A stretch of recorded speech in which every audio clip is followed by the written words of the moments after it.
Donc, je vais parler de la vraie vie, de l'expérience du service de médecine interne par rapport aux complications infectieuses de la biothérapie. Donc, la biothérapie, c'est quoi? C'est un traitement qui module l'immunité. Donc, elle vise les cytokines inflammatoires, les cellules qui sont impliquées dans l'inflammation ou les récepteurs des cytokines. Donc, ces biothérapies ont révolutionné la prise en charge de nombreuses maladies rhumatismales et auto-immunes. Donc, mais en modulant finement le système immunitaire, elle expose les patients à un risque infectieux très important, parfois grave ou opportuniste. Donc, un bilan préthérapeutique complet est essentiel pour détecter les risques infectieux avant de démarrer le traitement biologique. Une vaccination adéquate permet de prévenir les infections liées à l'immunodépression induite par la maladie ou par le traitement biologique lui-même. Donc, concernant l'expérience du service de médecine interne, c'était une étude qui a été faite et qui s'est étalée sur 8 ans, de janvier 2015 à juin 2023. Donc, nous avons corrigé 245 patients qui étaient sous traitement biologique. Malheureusement, il y avait des dossiers qui n'ont pas été exploités, donc on n'a eu que 211 dossiers exploitables. Donc, c'était 11 hommes et 111 femmes. Donc, pour le traitement, la distribution, c'était plus les anti-TNF, vu les indications plus importantes. Donc, il y avait 152 patients sous anti-TNF, 42 sous anti-CT20, 4 sous anti-IL1, 42 sous anti-IL6 et 5 sous anti-IL17. Donc, concernant les indications, c'était plus, comme j'avais dit, les rhumatismes inflammatoires. Et quand on dit rhumatisme chronique, c'est plus la polyarthrite rhumatoïde, les spondyloarthropathies, rhumatisme psou, les Mickey, la spondylorthite ankylosante, l'arthrite juvénile idiopathique. Puis, il y a une autre part des vascularites et c'est beaucoup plus les maladies de Behçet, avec atteinte sévère, neurologique, oculaire sévère. Il y a la GPA, Takahashi cryo, etc.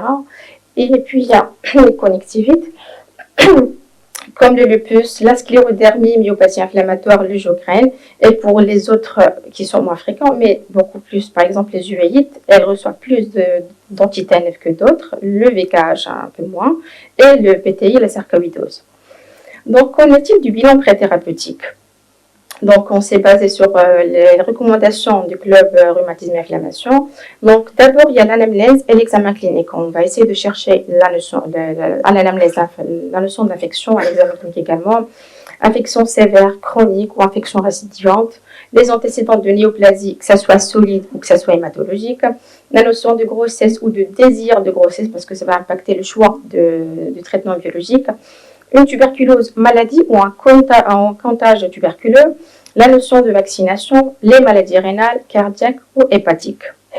Concernant le bilan paraclinique, donc d'abord la NFS, CRP, bilan hépatique, électrophore des protéines sériques, le CBU, fonction rénale, les sérologies systématiquement hépatite B, hépatite C, VIH, les bêta-ACG chez les femmes qui sont jeunes, le quantiférant ou l'intradémoyation à la tuberculose, on fait plus le quantiférant que l'IDR. La radiothorax afin de dépister une éventuelle tuberculose. Écho abdominopélvien et cervical à la recherche de néoplasie. Et j'ai mis ECG, écho-cœur. En fait, ça ne figure pas dans les recommandations, mais nous, on le fait beaucoup plus pour dépister une atteinte cardiaque en rapport avec la maladie. Et également pour dépister une atteinte cardiaque qui pourrait contre-indiquer un type de traitement biologique. Ce bilan a été fait systématiquement chez tous les patients de notre étude. Et puis, il y a un autre bilan qui va être demandé en fonction du type de biologie. Par exemple, l'anti-TNF, on fait systématiquement les anticorps antinucléaires. Pour les anti-IL6, on fait systématiquement le bilan lipidique. Et pour l'anti-CD20, on demande un dosage pondéral des immunoglobulines et le typage de lymphocytaires, les sous-populations lymphocytaires, les CD19 et les CD20. Donc, pour le résultat du bilan, nous avons eu un seul cas de patient qui avait un antigène HPS positif avec anticorps négatifs et la PCR était positive.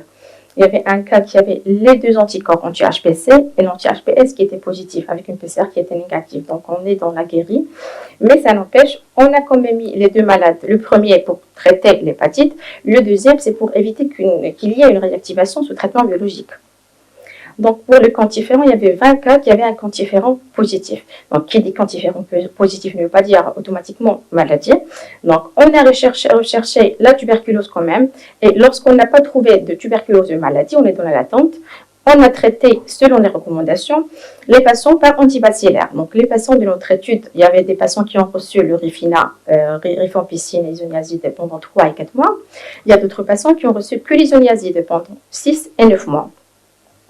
Donc, concernant les complications infectieuses, donc les patients qui ont été mis sous anti-TNF, il y avait plus d'infections urinaires chez 4 patients. Il y avait 2 cas de tuberculose, un tuberculose minière et un tuberculose pulmonaire. Puis il y avait entre abcès dentaire, les gastroentérites, Covid-19, grippe et infection cutanée. En fait, pour les patients qui ont eu la tuberculose, c'était des patients qui avaient un quantiférant initialement négatif. Donc, les patients qui avaient un quantiférant positif et qui ont reçu la chimioprophylaxie, ils n'ont pas développé de tuberculose. Donc, les 2 patients avec tuberculose, c'était quantiférant négatif initialement. Donc, pour l'anti-IL-6, donc ça reste entre bronchite, vulvovaginite, il y avait un cas de tuberculose pulmonaire, une infection urinaire, une gastroentérite, Covid-19, et il y avait un cas qui avait une fièvre inexpliquée. Et là aussi, le seul patient qui avait la tuberculose, c'était un patient qui avait un quantiférant initialement négatif. Donc, ça prouve que les traitements biologiques augmentent le risque d'infection à la tuberculose. Pour les patients qui avaient été mis sous anti-CTF1, il y avait un cas de furonculose, un cas d'infection urinaire et un cas de fièvre inexpliquée.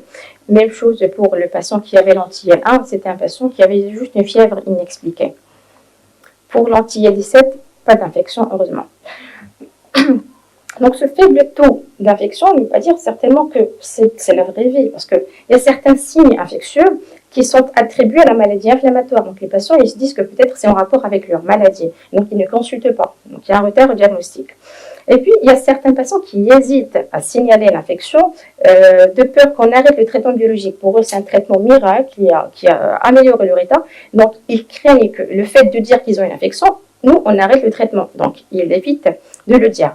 Donc, est-ce que ceci est la vraie vie? Non, parce que comme j'avais dit, peut-être qu'il y a plus d'infections, mais non déclarées chez nous.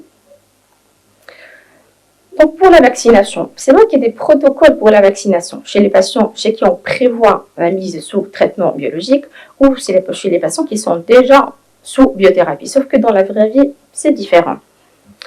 Donc, 35 patients chez nous ont reçu une vaccination. Ça fait 16%. Ça rejoint l'étude tunisienne. C'était 16% qui ont reçu la vaccination.